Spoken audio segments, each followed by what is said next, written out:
All right, this is the lecture on section 9.3, talking about double angle and half angle and reduction formulas. So first we're going to go through double angle formulas, and I'm just going to write them down, and then I'll kind of give you a hint on how we got them.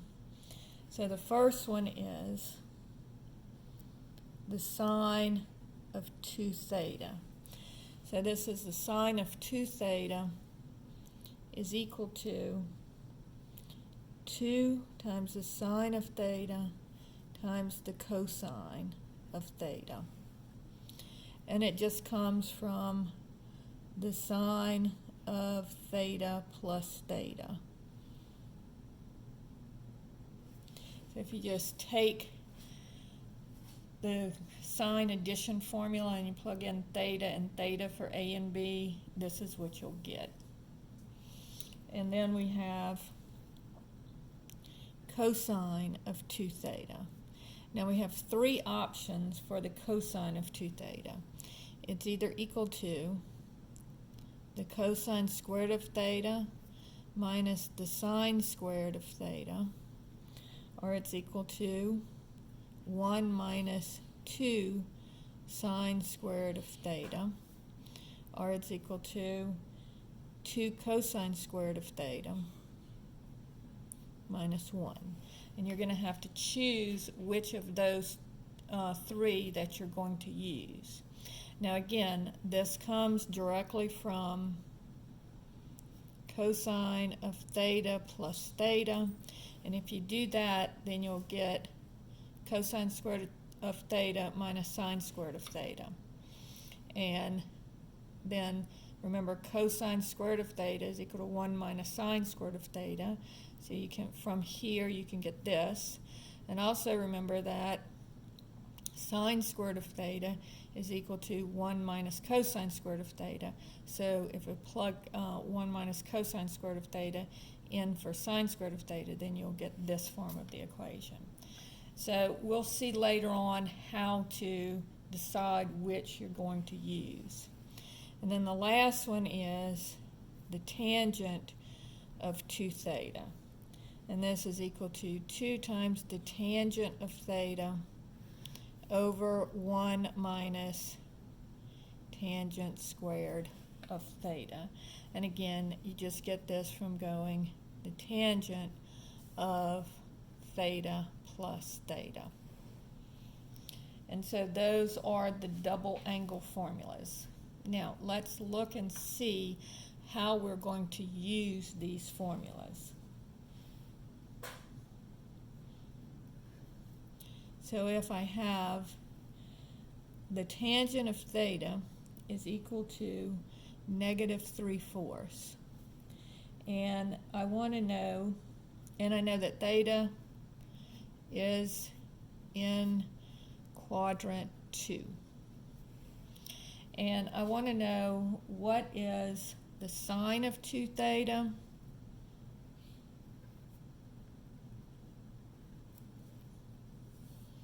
the cosine of 2 theta and the tangent of 2 theta.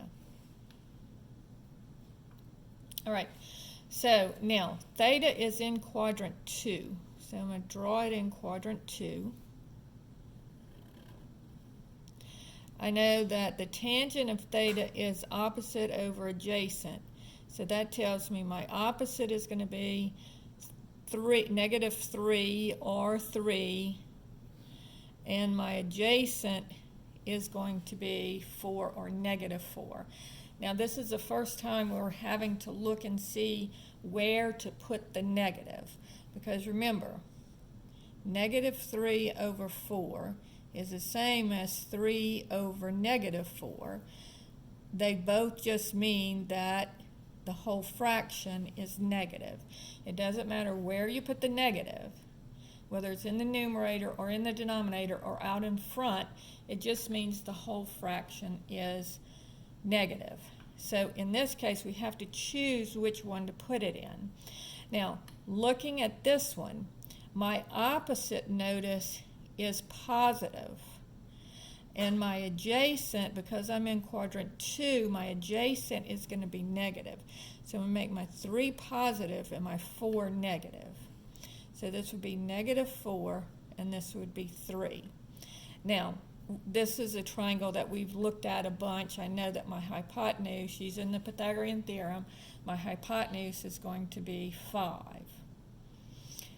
So now I'm ready. I've got my triangle drawn. So notice on a lot of these, the first thing that we do is I draw my triangles. Then I just use the formula. So coming over here to the sine of 2 theta. The sine of 2 theta is 2 sine theta cosine theta.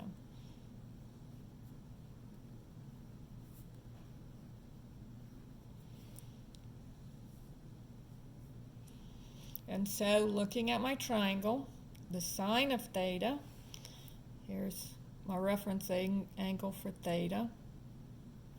And so this would be opposite over hypotenuse would be 3/5. So this would be 2 times 3/5. And then the cosine of theta, looking at my reference triangle, is going to be adjacent over hypotenuse, which would be negative 4/5. And so the sine of twice this angle. Now notice that what we're talking about, if I have this angle here, this is my theta. And so if I want 2 times theta, that's going to take this angle and double it. And so it's probably going to put me somewhere, so just making that angle about the same. It's probably going to be somewhere over here in the 4th quadrant. So notice that I am looking at what is the sine, cosine, and tangent of theta plus theta, or 2 theta. All right? And so this is going to be, if I do this multiplication, this would be negative 24 over 25. Now the cosine of 2 theta, and it doesn't matter which formula you use, you're going to get the same answer no matter which one you use. So let's just use cosine squared of theta minus sine squared of theta. So cosine squared of theta minus sine squared of theta.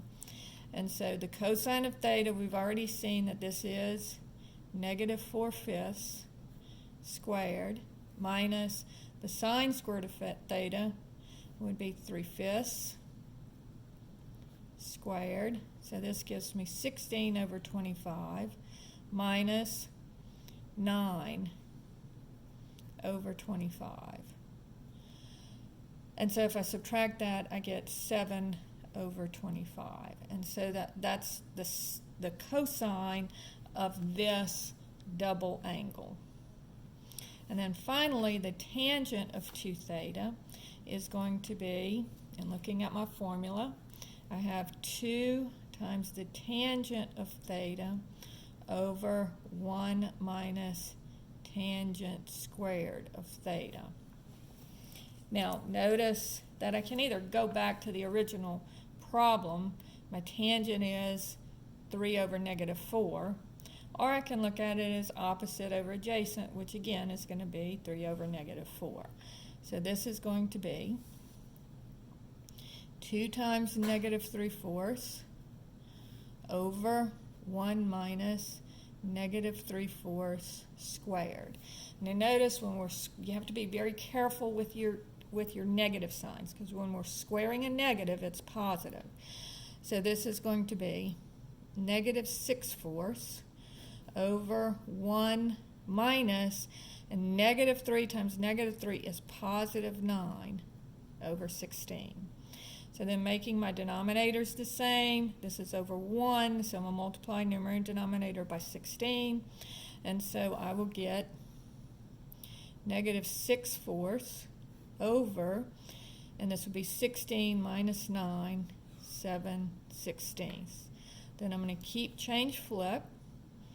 So negative 6/4, change the division to multiplication, and flip the denominator. And so the 16 and the 4 will cancel to give me a 1 and a 4. So my final answer is negative 24 over 7. And so that's the answer for the tangent of this double angle. See, it's double the original angle. All right, so that's basically how we're going to use the double angle formulas. And it's just you work the problem and you use the formulas. But first you'll draw your triangle. Okay, let's look at another one like this. Problem number 2 says the sine of alpha is equal to 5/8, and it says that alpha is in quadrant 1.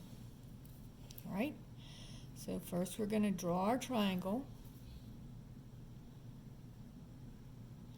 So this tells me sine is opposite over hypotenuse. So my opposite is going to be 5. My hypotenuse will be 8. So this would be 5, and this would be 8. And here's theta. All right? So now I'm going to have to use the Pythagorean theorem to find out what the length of this side is. So I'm just going to say a squared plus b squared equals c squared. So 5 squared plus b squared is equal to 8 squared. 25 plus b squared is equal to 64. Subtract my 25, and I get b squared is equal to, it looks like 39. And so b would be equal to the square root of 39. And sometimes you'll have problems that come out to be even numbers or integers or regular fractions, and sometimes you'll get irrational numbers for your other side. And here it wants you to find what is the cosine of 2 alpha, and that's the question. What is the cosine of 2 alpha? So looking at the cosine of 2 alpha, I can use any of my 3 formulas for cosine of 2 alpha. So since we used the top one last time, let's go ahead and use the middle one here. So I'm going to have 1 minus 2 sine squared of theta. Now notice with this one, I really didn't even need to draw my triangle, although I wanted to show it to you because this is the way that you work most of the problems. But since they gave me what the sine of alpha is, and they're only looking for the cosine of 2 alpha, I could have used this formula, and I wouldn't have even had to draw my triangle because they already told me that the sine of alpha is equal to 5/8. So this is just going to be 1 minus 2 times 5/8 squared. So first I'm going to square the 5/8. So that's 25 over 64. And this is over 2, so the 2 and the 64 will cancel to give me 32. So I get 1 minus 25 over 32. This is over 1, so multiplying numerator and denominator by 32. I get 32 minus 25 is 7 over 32. And that's my final answer for the cosine of 2 alpha.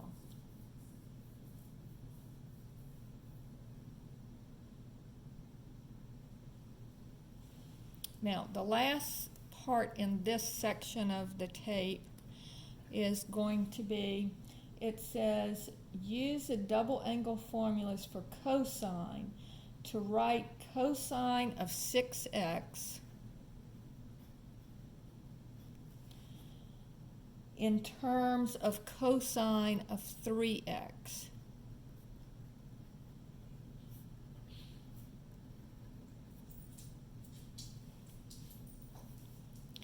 So notice that if I say, let's let u equal to 3x, then 6x would be 2u. So this would be the cosine of 2u. So using our double angle formula, now notice we want it in terms of just the cosine function. So if I want it in terms of just the cosine function, I wouldn't want to use my top equation for the cosine of 2 theta, and I wouldn't want to use, because it has a sine squared in it. Also, I wouldn't want to use the second equation for cosine of 2 theta because it also has the sine of theta in it. But this one has only the cosine of theta in it, so this is a formula that I'm going to use. So I'm going to say the cosine of 2u is equal to 2 times the cosine squared of u minus 1. Now, resubstituting, remember I don't want my answer, so this would be the answer in terms of u, but I don't want my answer in terms of u, I want it in terms of 3x. So I'm just going to resubstitute, and this would be 2 times the cosine squared of 3x, because u is equal to 3x, minus 1. And this is the answer in terms of cosine of 3x. So that finishes up this video for section 9.3. I am going to do the next one in a few minutes, and I'll have them all uploaded to you.